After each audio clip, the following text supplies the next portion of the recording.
灵魂有趣，自在相遇。本节目由3亿年轻人都在玩的 SOUL APP 独家冠名播出。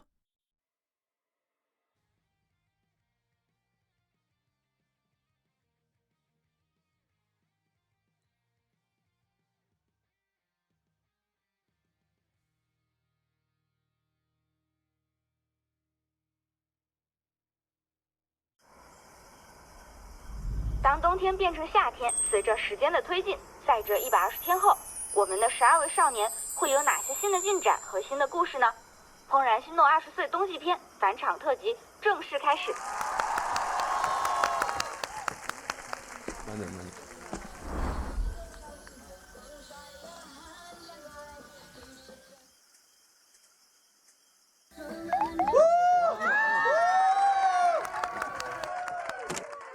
我怀念的是无话不说，我怀念的是一起做梦，我怀念的是争吵以后还是想要爱你的冲动。我记得那年生日，也记得那一首歌，记得那片星空，最近的右手，最暖的胸口，多不舍得。我是奥利，我是白耀 ，Hello， 开心能够在这里再见到大家。接下来，让我们有请下一组选手，下一组嘉宾，凯凯和妍妍，欢迎。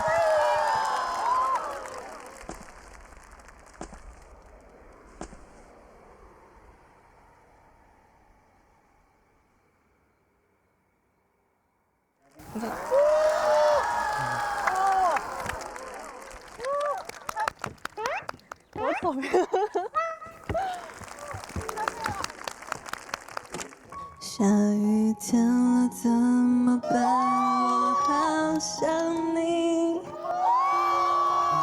突然打给你，我找不到原因。为什么思念的声音变得好神秘？一个人在记着他陪我的雨季。期待让人越来越沉溺。你看完了吗？等不到那个谁。故意的吧？这还没看。我也觉得。爱上你，我总在学会寂寞的滋味。一个人太累，一个人好累。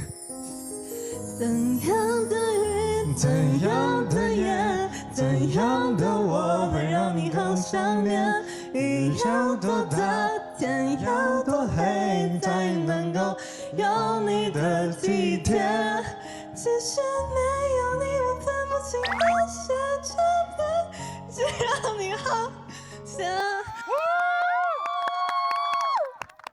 我是凯凯，我是妍妍，让我们欢迎下一组信文和周周。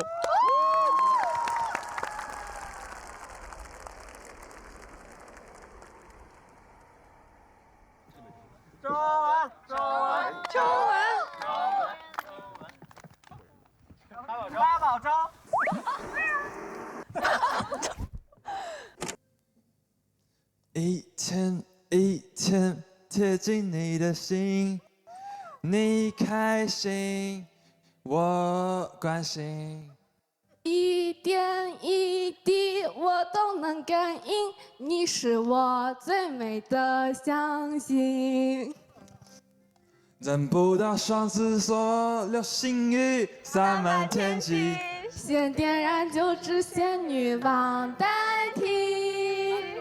最灿烂不一定要许多，暂时放弃，忘记有幸福的倒影。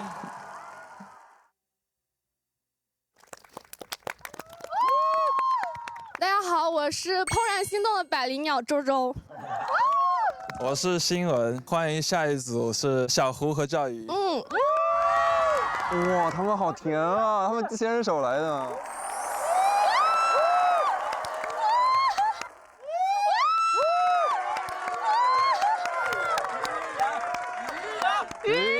鱼呀鱼呀。别放手，别放手！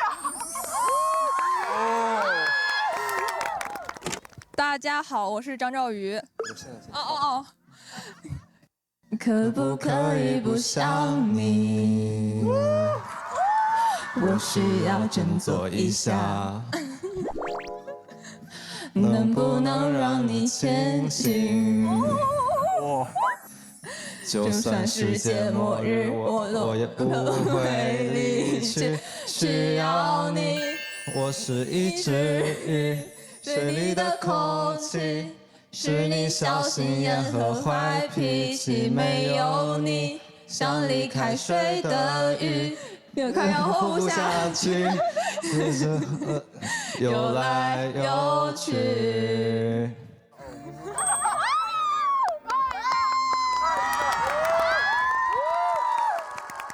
下面让我们有请恩星。恩星99。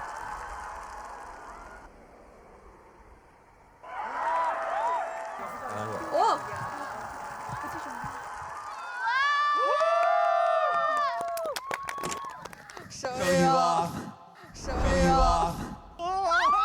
Tonight I wanna show you off.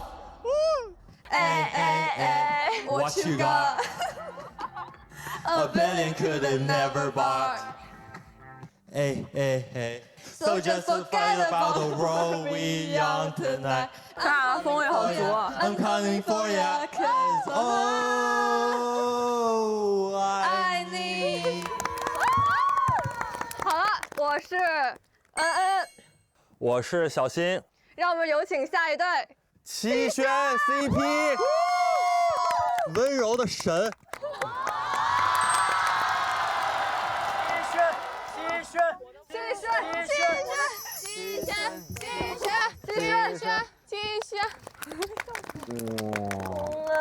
好甜呀！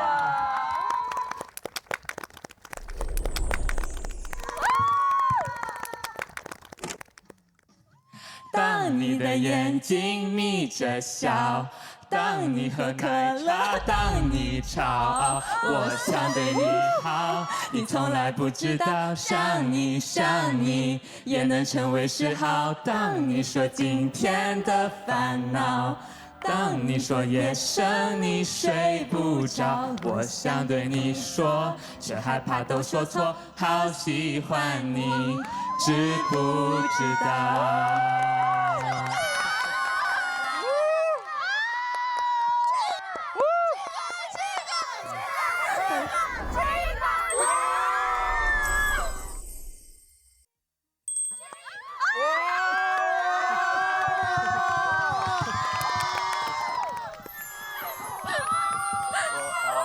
我是小轩，我是七月，谢谢大家，谢谢大家关注我们怦然。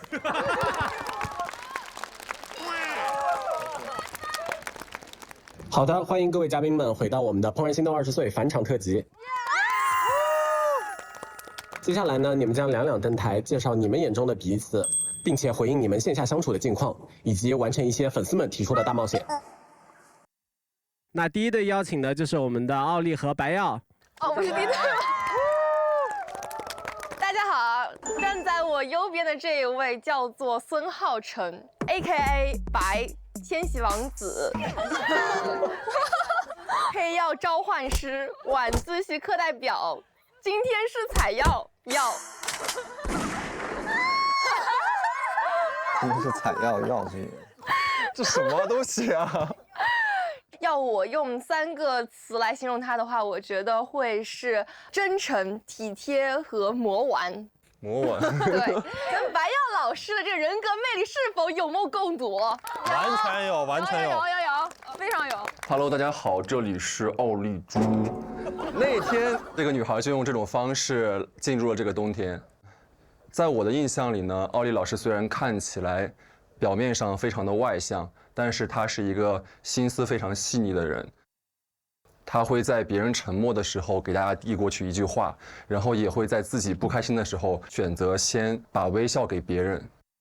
奥利老师生活中还是一个很有仪式感的人，喜欢鲜花和小蛋糕。你怎么知道？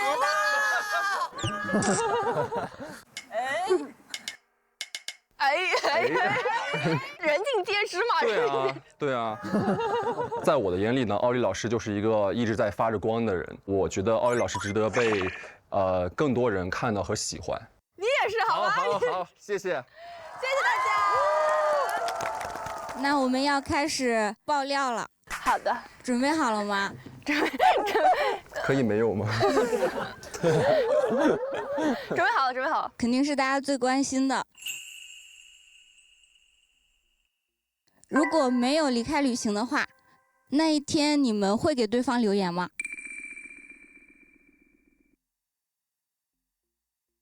我会。我也会。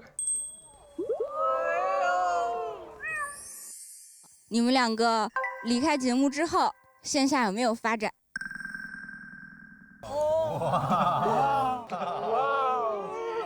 这刺激。就是我们下了节目之后，其实也有在尝试去接触，然后沟通相处。但是因为一直都是线上的聊天嘛，小姐姐和这位哥也不太适合网恋，所以呢，然后就是都觉得可能相处的模式啊什么的，还是更像是好朋友一些。而且我们觉得朋友会比其他的关系更加长久，然后也觉得对方是一个非常非常棒的人。我们现在就是好战友，很多网友说，怦然有点不适合你们俩，你们俩更适合去心动的信号。你们怎么看？你怎么看？他们有找过我。那为什么没去？因为我就是看过往季的咱们的节目，然后我会每次都看哭，就是我真的有感受到，非常青春的感觉，凑齐了一群人，然后我们未来也会成为特别特别好的一群朋友，然后我非常喜欢这种感觉，对。其实我跟怦然的缘分很早很早很早就开始了，就好像是一个之前就认识的老朋友一样，所以来赴这场约，我觉得是理所当然的事情。说得好。好，接下去不许比我们这个更亲，好吗？加油！回家了，回家了。我们吗？好的，那我们就先欢迎凯凯和妍妍吧。加油呀！加油！加油！加油！加油！这位是妍，然后他在我眼里呢是一个既成熟又幼稚的一个人。虽然他没谈过恋爱，但是我觉得他对于感情方面他有自己的目标和想法。他很喜欢浪漫，他喜欢很小的一些仪式感。他冷酷，他女王，虽然他有180的身高，但其实我觉得他有一个非常可爱的一面。以后如果大家见到妍，记得多夸夸他，他会很开心的。妍全肯定，妍全肯定。哎呀，我要听哭了，有点要落泪。你今天有夸吗？没有，没有。我夸了1天，他又说没有。现在请夸今天的妍，开始。今天很漂亮，今天很漂亮。谢谢。Hello， 李佳凯。虽然之前节目上老是对你特别的严肃，所以今天我会想多夸夸你。你是一个素颜比化妆好看的帅哥。可能我审美不太一样吧。姐妹，你上头了。其实你跟我性格真的很像，我们都有倔强的一面。在喜欢上你以后，我真的有发现了你的更多优点。什么？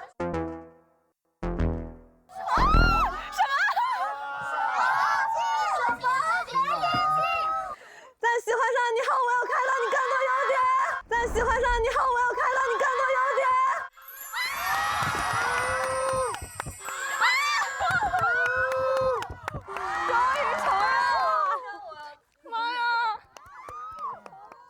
所以今天我要继续夸一夸你，让我想一想，第一个优点是什么？先从外形上来说，你的面部平整度非常高，鼻子比我挺，面部流畅度也很高，然后皮肤也很白。然后你真的是一个非常听劝的人，就是说你穿黑白灰好看，你就真的有在努力的研究穿搭。然后你每次跟我出来见面也都非常的会打扮自己，很认真。有点小性感，有点性感，有点。然后你也会很耐心的陪我玩，即使有些时候很累了，你也会送我到机场。不是，原来你知道这些啊！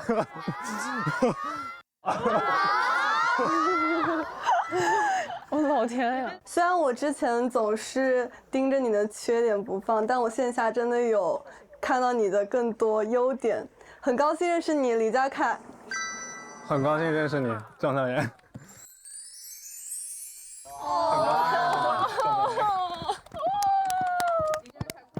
好的，谢谢你们的互相介绍。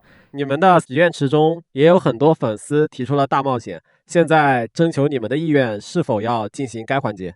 可以啊，可以啊。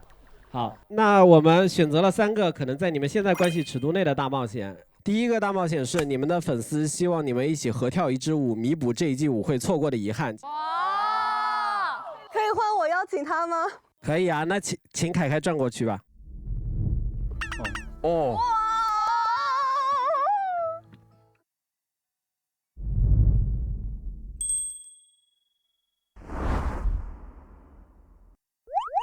单手吧，单手吧。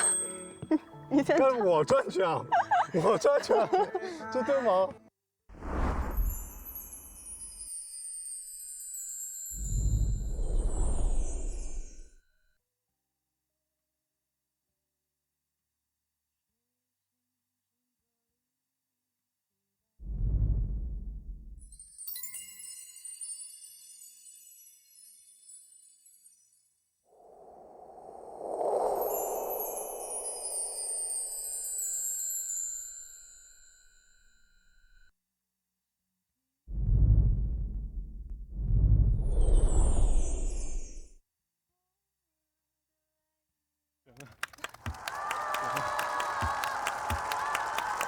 手真的。第2个大冒险是希望妍妍能复刻女王3连问，现在直面李佳凯，当面问他3个问题。现在说不出那么狠的话了。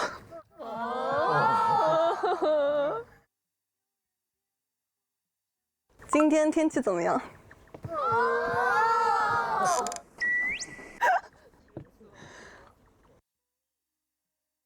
天气挺好的，有点冷，那今天心情怎么样？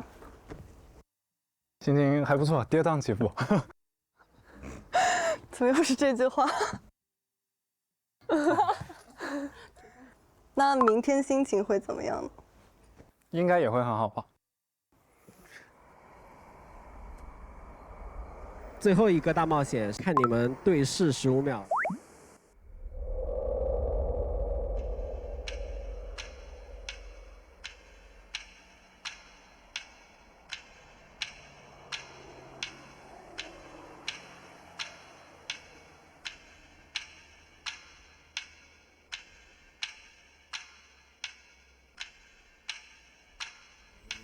就是那句话是什么？下次可以什么真诚的看着眼睛说什么是吧？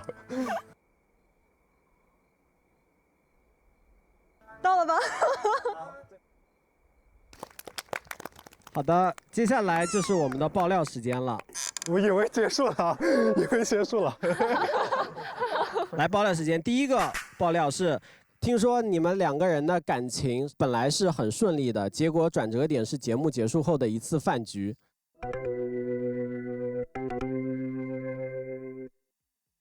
饭局后变成我追他了，饭局后变成我追他了。哇！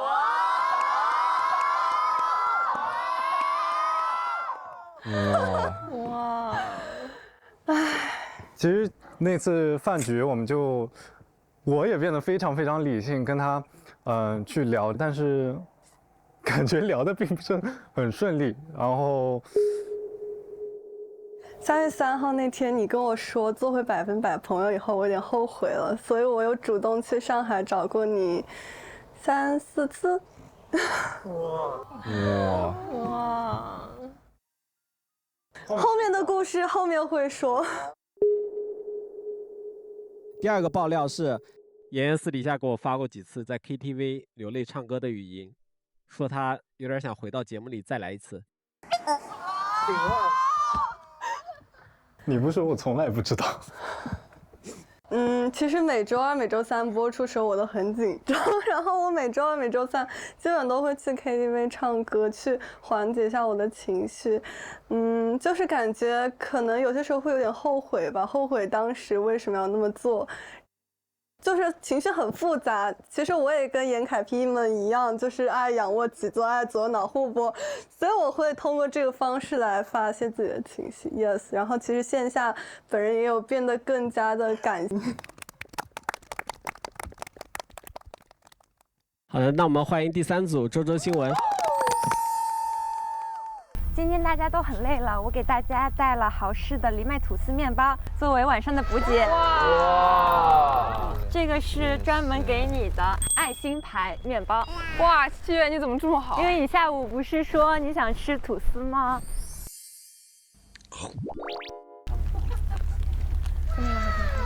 好香啊！七月你怎么这么好？好吃好吃，这玩意儿太好吃了。看给孩子饿的。那我回头也给你做一个爱心面包。加油，周周。好的。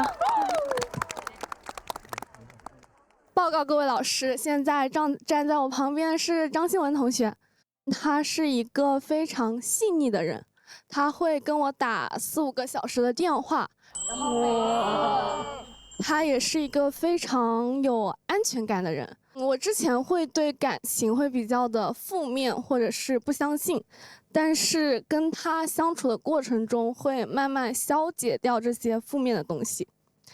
但是张新文他也是个很毒舌和幼稚的人，他每次都会用他开玩笑的方式来惹恼我，然后在我生气的时候又说：“我错了，我错了，能不能原谅我？”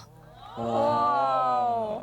但是就算和他生气，我也从来没有怀疑过张新文是一个很好的人，所以我想说，看你说，张新文，你真的很好，不要怀疑这一点。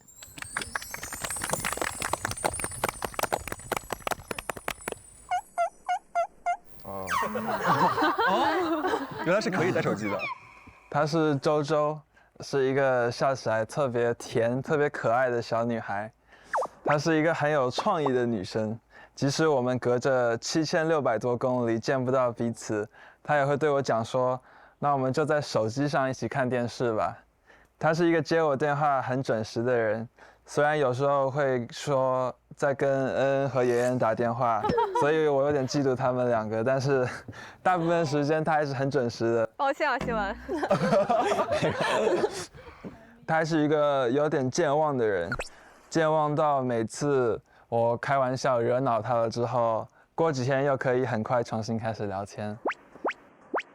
总之呢，这个特别可爱、特别勇敢、时而坚强、时而脆弱的小女孩，希望你能一直相信你自己。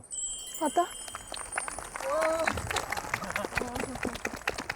好的，接下来是爆料时间。你们线下的相处过程中有心动过吗？有。妈耶！是我去广州找了他。当时听说你们甚至有过想要直接确认恋爱关系的冲动，对吗？啊？我觉得是2个人都有过吧。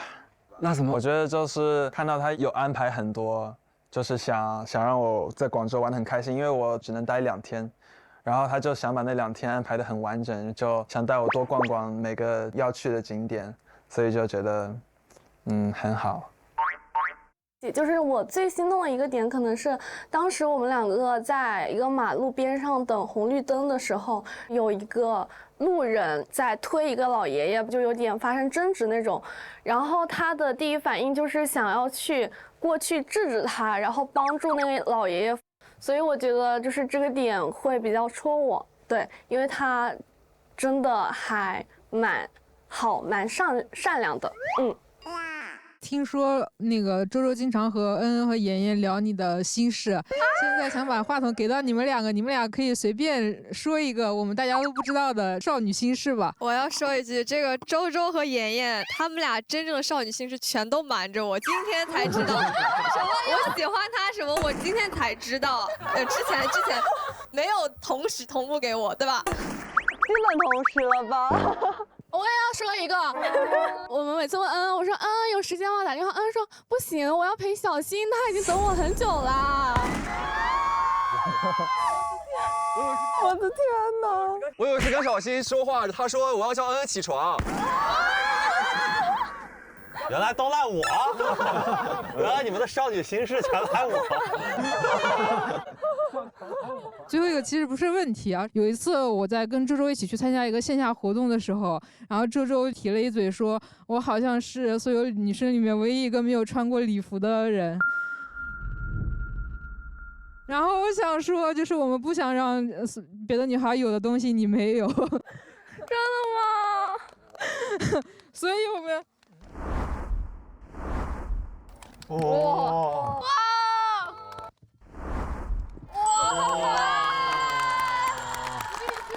所以虽然我们今年的预算很紧张，我们还是为你准备了一件礼服，然后我们可以去换一下，然后希望你穿着美美的衣服再回到台上来。谢谢你啊！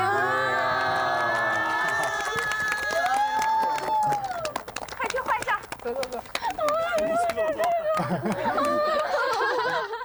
新闻在节目上穿过西装吗？新闻也没在节目上穿过西装，这什么意思啊？不行，我要给我的新闻准备西装。明成哥，我的西装呢？明成哥。好的，接下来的一组就是我们的赵瑜和我们的小胡啦。简大王加油！加油！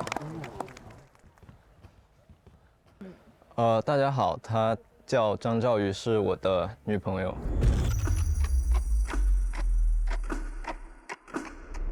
她叫张兆瑜，是我的女朋友。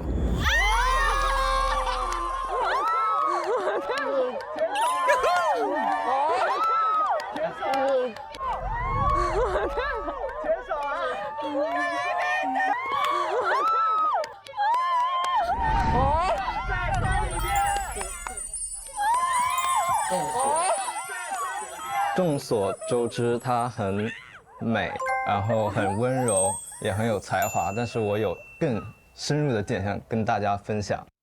首先，她能经营好自己的生活，早睡早起，然后每天都非常健康。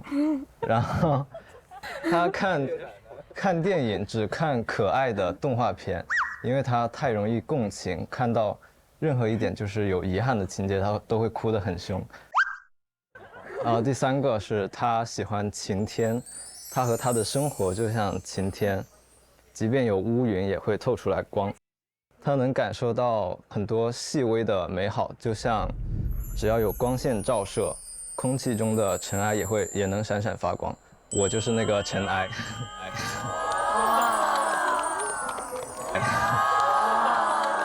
我的天哪！然后。先手了。他觉得我像洋葱，而我觉得他像宝石，是因为它虽然光彩夺目，但是仍然保留了石头的朴素与坚韧。最后，她叫张兆瑜，是我的女朋友。她叫张兆瑜，是我的女朋友。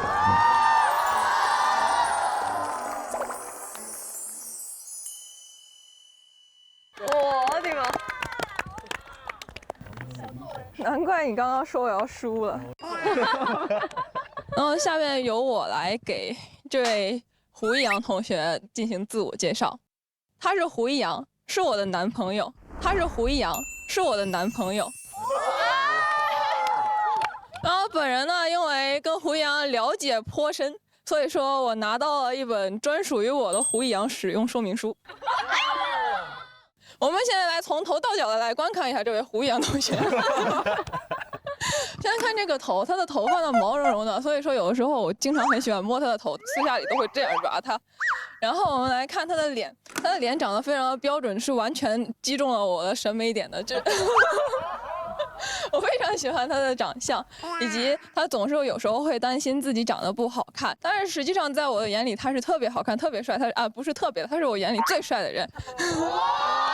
然后我再看这双眼睛，哇！你只要盯着他的脸看，你就会知道他心里在想什么，特别是看他的眼睛。当他生气的时候，你盯着眼睛，可能就知道哦，这个人在闹脾气。再看他的四肢，他的手让我很欣赏的一点是很爱干净，以及他的手真的很大。我们俩第一次牵手的时候，他能整个把我的手包裹住。所以说，这是我目前眼中的胡一阳。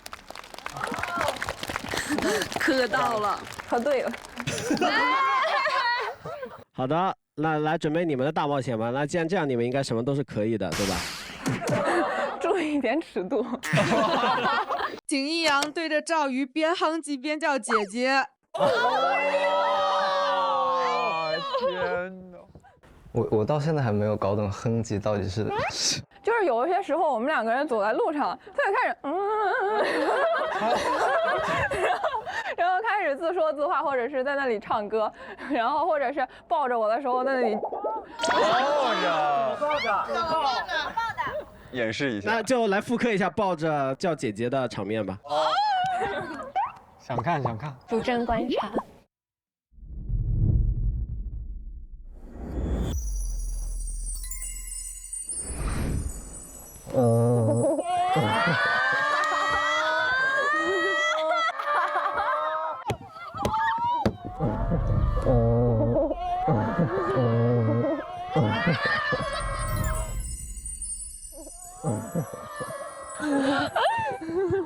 姐姐，不也不让停哎。好的，第二个大冒险是网友想看你们复刻一组由他们选出来的照片，来吧，第一张，3、2、1，第二张，3、2、1。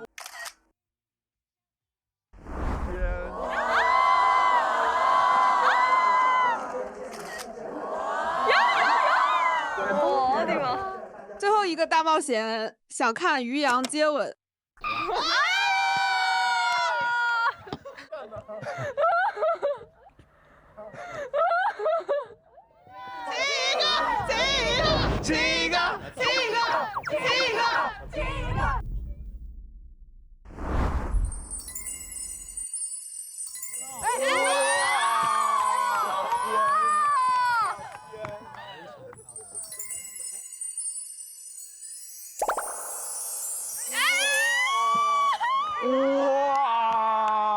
天！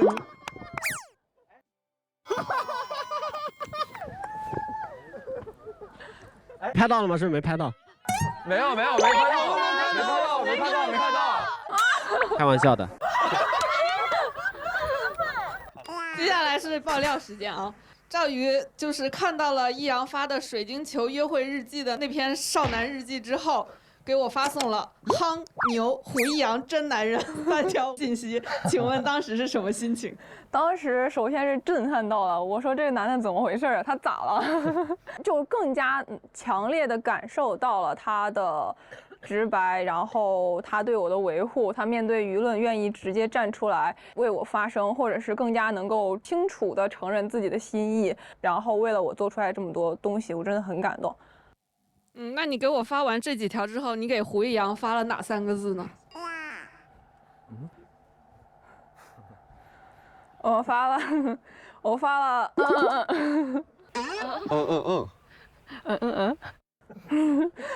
我爱你，我发了我爱你。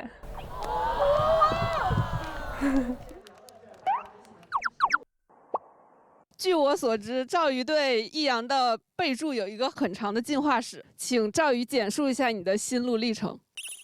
当时呢，喜欢他的时候，我真的觉得他怎么看，正面看萌，下面看萌，背面看萌，上面看萌，所以说就给他备注了一个萌物。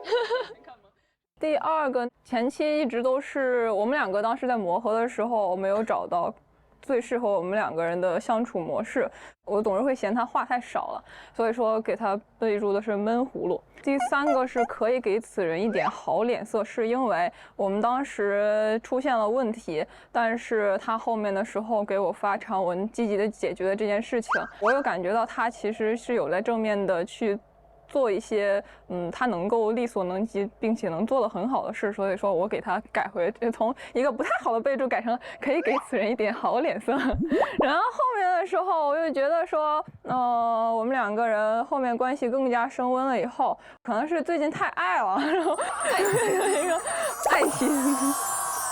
两个人屡次提到对方恋爱后反差很大，请问具体反差在哪里？赵瑜其实他就是线下跟线上不一样，或者说只是跟我在一起的时候，他不是那么活泼，然后他可能比较小女生一点，然后比较黏糊一点，对。那赵瑜呢？我觉得胡杨最大的反差可能就是，其实在我眼里的他真是超级活泼，超级粘人。那你们两个人私底下谁更粘人？我们两个前段时间才分开以后，他就开始疯狂的想你，都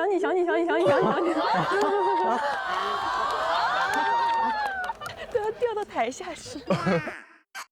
小胡，如果你觉得赵瑜更粘人的话，你要反击吗？我更好的，最后一个爆料，听说两人的父母都很爱看节目。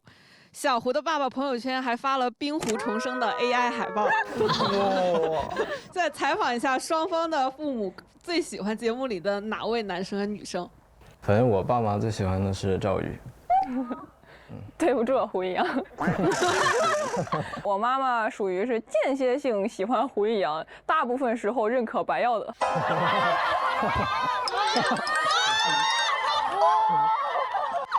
哇，这。然后女生的话，她每一个女生她都特别喜欢。她其实对奥利的评价特别高。她无数次的告诉我说你应该向奥利学习。你看奥利那么聪明、美丽、大方，然后怎么样，叽里呱啦的给奥利夸得天花乱坠。我说妈，你说的对。咱妈说的可以更好，这赵瑜比我更好。好的，那欢送你们回去吧。接下来我们邀请恩恩和小新。Hello， 大家好，我是小新，然后现在也是恩恩的男朋友，然后关于一些小癖好，我有什么小癖好呢？我的小癖好就是恋屁。这是我帮他想的。然后呢，还有我有什么习惯？我的习惯就是黏着恩恩，这也是你想。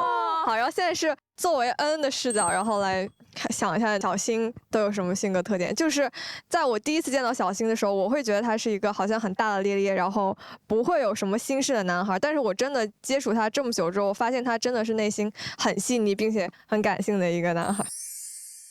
而且我觉得他是内核是一个很善良的人，他能够经常的说共情到一些很细节的点吧，我觉得，所以他比我想象中的要好很多。OK， 那我是恩恩，然后我没有自己说的那么的内耗，然后我也没有自己说的那么的怂，我不是姚晓松，我也很面对自己很确定、很坚定的事情的时候，我也可以做得非常的勇敢，然后我也不是那么的理性。有的时候就像现在一样，也会被一些事情戳中泪点，然后变得很感性。然后我也不是那么的大大咧咧，也是一个心思很细腻的小女孩。然后我也不是一个很有规划的人。那因为我有讲过，其实自己是一个很独立的很独立的人，就算投入到一段感情里的话，也不会去黏着对方，也不会把对方考虑到自己未来的规划里。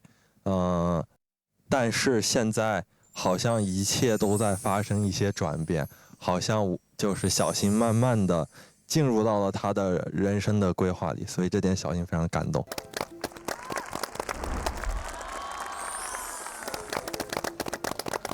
人老了就是容易感性。这个介绍的结尾是一个韩语。저는看小新贵要加亲贵哟。大家骂啥呢？大家又听不懂。小新是恩恩的男朋友吧？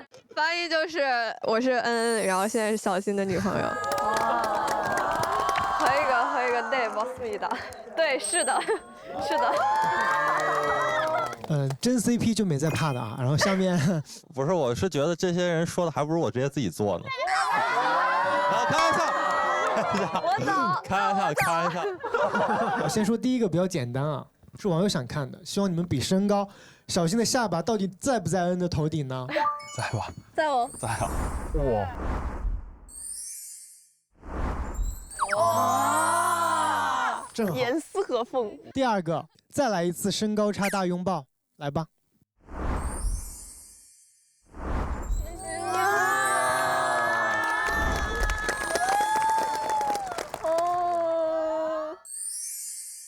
好啦，最后一个难度升级啦，需要小新完成亲酒窝挑战。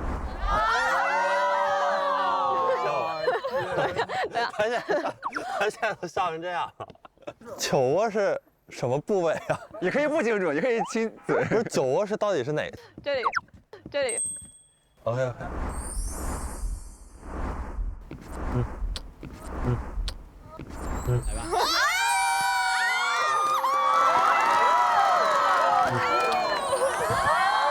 那下面就到爆料时间了。据我所知，新妈和恩爸也都在追节目，而且很磕恩星，并且小新的家里人好像潜伏在各个 CP 群里啊。哇！其实是我一下节目谈完恋爱，我就跟我爸说：“我说爸，我谈恋爱了。”然后我爸说：“谁呀？”然后我就给我爸看了他的一张照片，当然不是你的帅照，是当时一张紫色的滑雪服，然后在睡觉，然后我们所有人围着他这样的一张照片。给我爸看这张照片，我爸说：“这小伙子好呀，这小伙子面相好，感觉性格也好。”我爸对你还挺满意的。谢谢叔叔，谢谢，很开心。然后我家里人也是，我一下节目我就跟他们说我谈。其实我旅程过程中就会给他们分享一些这个照片，然后他们就挺喜欢恩恩的。家里人还会经常关注恩恩的直播，可能看的比我都多，而且他们是就是他们很喜欢恩恩，是不是以我的父母的视角去喜欢，而是以恩恩的粉丝的视角去喜欢，就是他们会把我还是他们儿子这件事情完全已经抛之脑后了，就他们说，哎呀，能不能让我带着他们去见一下恩恩，然后但是他们会完全忽略掉，就是这是一个见家长的行为，他们就只会觉得就是啊，我有这个人脉，就是我能带他们见到恩恩，然后他们还想要签名，想要合影什么的，我觉得还挺有意思的。第二个问题啊，我这边得知两个人在节目下吵得最严重的一次，恩恩好像是连续快1周吧，完全没有理小新，然后当时是什么情况？最后小新你又是怎么把恩恩哄好的呢？当时是这样的，就是我们还在磨合的阶段，我们并就是发生矛盾的时候，我们不太知道如何去处理吧。就像我是比较着急把这个问题解决掉的，但可能就是恩会觉得他需要自己先冷静一下，把一些问题想清楚，就是他不希望自己在有情绪的时候和我沟通容易就是伤害到我。我当时不太清楚，就是他是想自己先思考的，我以为他就是不想理我，然后我还找了各位导演们求助，因为我真的以为就是他就是想要准备提了，所以我就想说，就是如果他真的就是想提的话，就不用因为这个怎么说呢？因为这个节目在播的原因，然后不敢去提吧。真提了你又不高兴，就是希望他真的就是性感了男孩。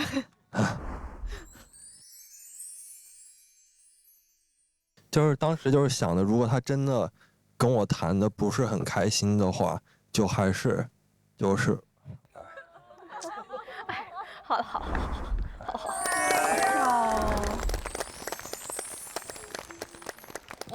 我说我当时的想法吧，其实我因为跟小新谈这个恋爱，真的是我真正意义上的第一段恋爱，但我觉得很庆幸，也很幸运的是，这个人是小新，他没有选择说因为我的退缩，他就是也退缩或者怎么样，他选择的是那种就是引导我去解决问题吧。他就说你可以有情绪，或者你也可以就是有什么想法，但是你一定要跟我讲。我觉得这一点是他在教我怎么样去拥有解决问题的能力，所以也很谢谢小新能够说包容我在这段时间辛苦了。没有包容。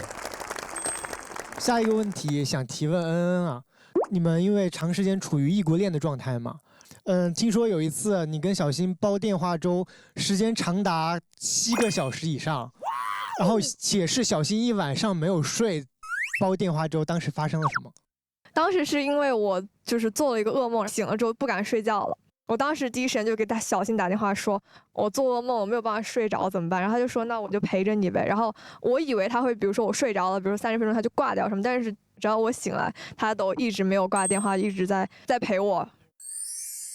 我觉得这个点还是让人蛮感动、触动。我只是觉得一般打电话就是还是习惯，就是希望他来挂，就是我不是很喜欢挂电话这个事情。下一个问题还是对恩恩说的啊，你每次都会偷偷找 Freddy 要小新很多私下剧照的原图，每一张都会夸好帅好喜欢，是发自内心的真的觉得小新很帅，所以要进行收藏是吗？我就是觉得，他不觉得舞会那天真的很帅吗？真的很帅啊！然后我把他舞会的那张照片偷偷设为屏保，但怕被别人发现，就是只敢在自己一个人的时候设为屏保，点来看一下那种。我都不知道啊。给小新看一眼，给小新看一眼。让我爽一下，让我爽一下。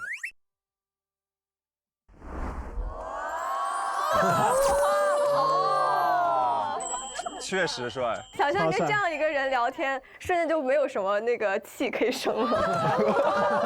好的，那谢谢恩恩，谢谢小新，我们欢迎我们最后一对7月和小轩。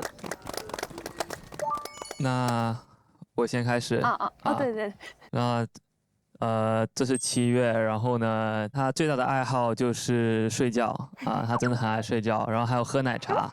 对，每天都可以喝3杯，比你还厉害。然后同时他做事都很有自己的态度，对自己喜欢的人或者喜欢他的人，他都会想展示最好的一面。然后7月跟我不太一样，他是一个会期盼未来的人，对，然后也会鼓舞身边的人，包括我。7月是一个闪闪发光、大方开朗的人，但其实他也有一颗温柔细腻的心，就是面对各种各样的事情，他都会以好的、乐观的方式去看待，然后为了自己和其他人开心。对，但是7月你本来就是最美好的事情啊！哇！对。那好了，我的结束了。我就以第一人称来说，大家好，我叫潘伟轩，我是一个刚准备进入社会的大学生，我刚刚结课。然后我看似可能有一点哀，但是其实熟悉了以后会比艺人还要艺，甚至比艺人还要聒噪、吵闹、调皮的臭屁大男孩。我有一个很漂亮的女朋友，我也很爱她。那先说到这边。那我们先来一个就是尺度非常非常小的，网友希望你们可以合拍，然后就是7月戳脸，小轩在7月的头上比耳朵。哇，这个尺度好简单哦。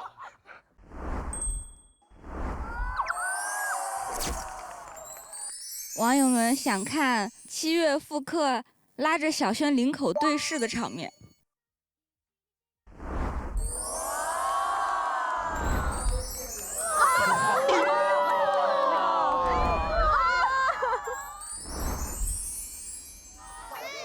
我想被你看近一点。你们不亲吗？这不亲吗？这怎么忍住的？感觉待会还会有那个。然后网友想看7月跟小轩拥抱对视20秒。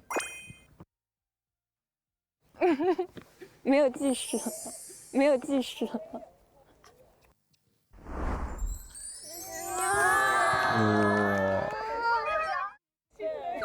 好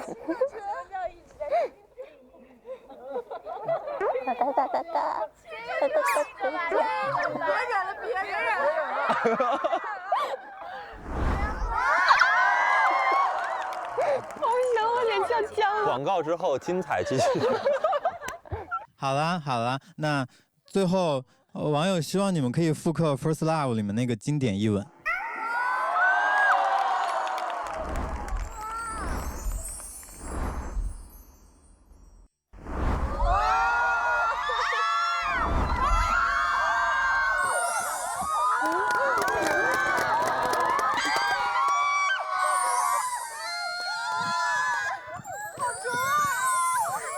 我的父母稳稳的幸福。我要开始进行爆料了。据我所知，节目第1期的下半集，小轩至今都没有看过。因为你会看了会吃醋吗？我就不太想看，对，没有必要给自己找不痛快。哎，你切片没有刷到吗？刷到了，那就没有办法了。他微博发当时那个心情的时候，本来还有小心机，结果没人关注他那条。他说成都的夜有点刺骨。我还要继续爆料，就是有一次7月直播的时候，其实小轩的家人都来了，并且那个榜1、榜2、榜3分别是小轩的妈妈和妹妹，还有他自己。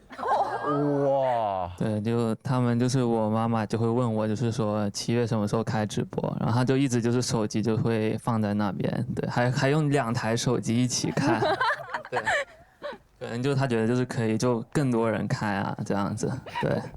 有一次给你们俩打电话，小轩不是我认识的小轩了，他在电话里一直啦啦啦啦啦。小轩还会戳。小轩有2种状态，第一种状态就是现在那样呆滞的，有点像 QQ 企鹅。然后看到7月以后，他就变成了那种混蛋小孩，那种魔丸，戳，你坏。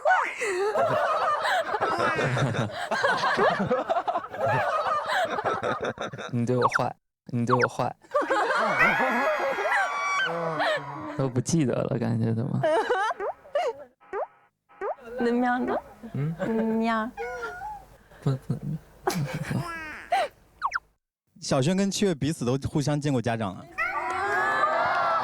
对，这有见过。对，都有见过。有一次我印象很深刻，就是我跟他吵架的时候，然后当时我们在打视频，然后金宝就咬了他一下，就感觉跟我心灵互通了。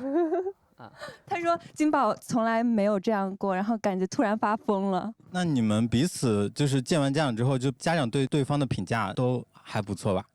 都全肯定了。很好，很好。觉得小轩很有自己的主见，然后因为我之前都没有正式的让男朋友见过家长，这是第一次，然后也是心里其实对他有肯定，所以才说想着说见一下。谢谢你们。好，那接下来就是今天的最后一个环节了。然后呢，也是本季节目的最后一个环节了，就是我们会给你们每个人一段时间，和这趟旅程以及这趟旅程里面对你们来说最重要的人去做一个告别。那第一个我们有请的人呢，就是我们已经换装完成的周周，有请周周。哇，好美，好漂亮。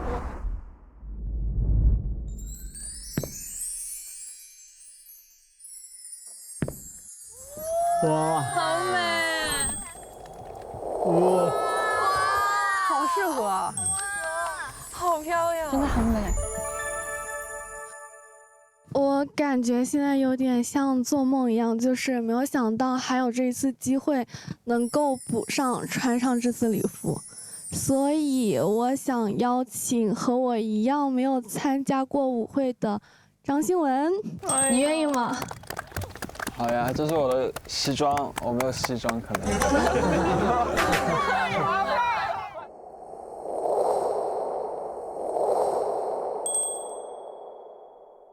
哎呀，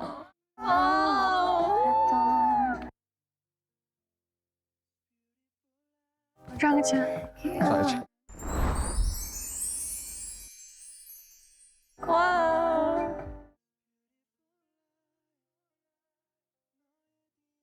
谢谢你，不客气，谢谢你上来。应该的。我是张轩。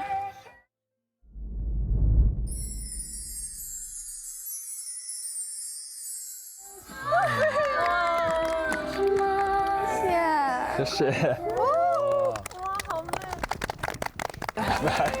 拜拜。大家好，我是周周。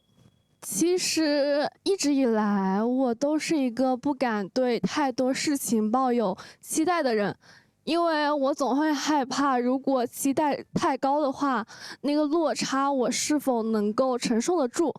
所以当胡姐、戴老师跟我说，周周，我们现在想跟你确认，你是否愿意以一个真诚的态度来参与这趟旅程的时候，我当时毫不犹豫地答应了。所以我就告诉自己，你一定要以最真实、最真挚的态度去对待这场旅行。但是随着节目的播出，我也对自己产生了很多困惑。我自以为是的真实和直率，是否对别人造成了一些困扰？没有，你是最好的。我记得有一天，我妈妈她在短视频上面刷到一个关于我负面舆论的视频，她就跟我说：“你怎么会对别人进行这样的一个评价？”我尝试着从我的感受把那个视频给她解释清楚了，但是我就有在怀疑我自己，是不是我选择加入大家的这个决定真的是一个错误的决定？加油，从来没有过。但是就像刚刚一样，总有一群人告诉我，其实你真的很好，很好，很好。所以我又想，如果一开始拒绝大家，我就不会认识你们。所以我觉得我很感谢这段经历，它能够让我抽离出来，从第三视角更加全面和真实的了解到了我是谁，我到底是一个什么样的人。然后也谢谢所有伙伴们当时对我留下那些很温暖的文字，谢谢。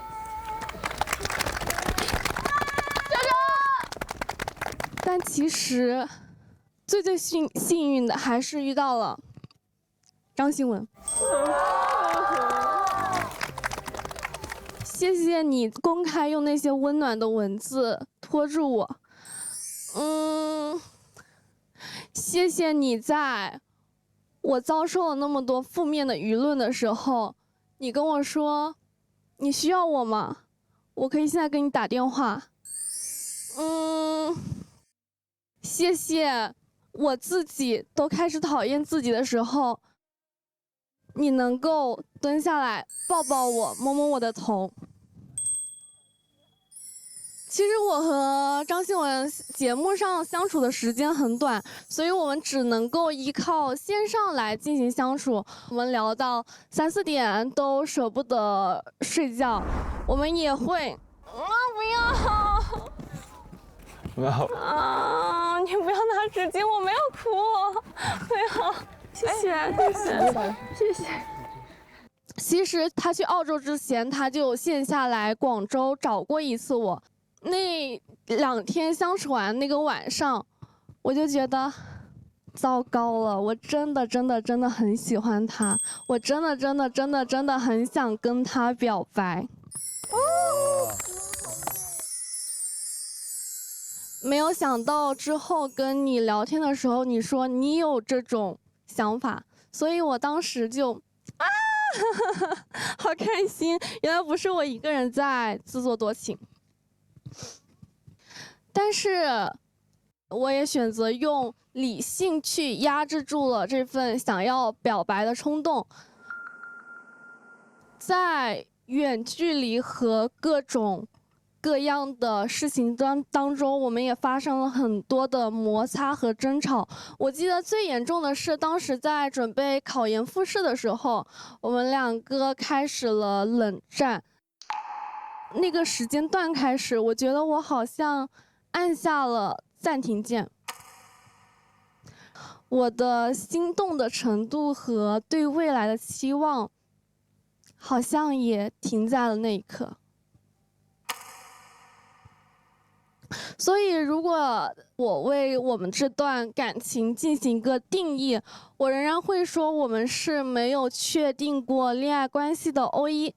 但是如果把它放到我未来的一生中去，我想在我提起我谈过的恋爱中，我会说起我们这一段。我不知道现在的我你还喜欢吗？我也不知道我的逃避会让你伤心吗？不知道，不知道，不知道，不知道。所以我的结尾是什么呢？我也不知道。就这样。有一些话想单独对周周讲。在旅行快结束的时候，我问你要过一个身份，你还记得你给我的身份是什么吗？怦然心动的张新文同学。对。旅行结束到现在的这100多天里，我们彼此的身份好像变化过很多。我们是可以煲电话粥超过4-5个小时的网友，一起看过很多次电视的剧友。当然，我有时候还是说错话会惹你生气的那个低情商友。但其实更多的时候，我一直很想当那个可以让你开心的小太阳。私下里我们也有探讨很多恋爱里的3观的东西，也许2个都会想很多的人在一起，就会出现我们这种情况，很拧巴。但是现在我想要往前迈一下试试，所以我想问你，你之前给我的身份可以再续约1个月吗？如果你愿意的话，续约的这1个月，希望我们都可以不去纠结未来会怎么样，好好的专注对彼此的感受。然后，哇，我有一个续约合约，我的妈呀！请看。别。那恭喜你解锁了续约的奖励。啥？哇塞！恭喜你解锁了2张在上海迪士尼的门票。哇！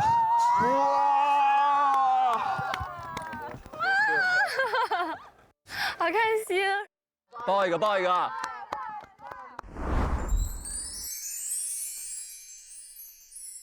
哇！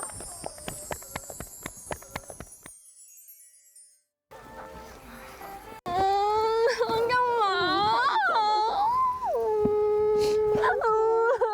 还要纸？我不是在上面憋住了，我也是，有点泪流成河了，容易哭了，老泪纵横了已经。好的，那就下一对就我们的妍妍和凯凯吧。哇，这么多！哇！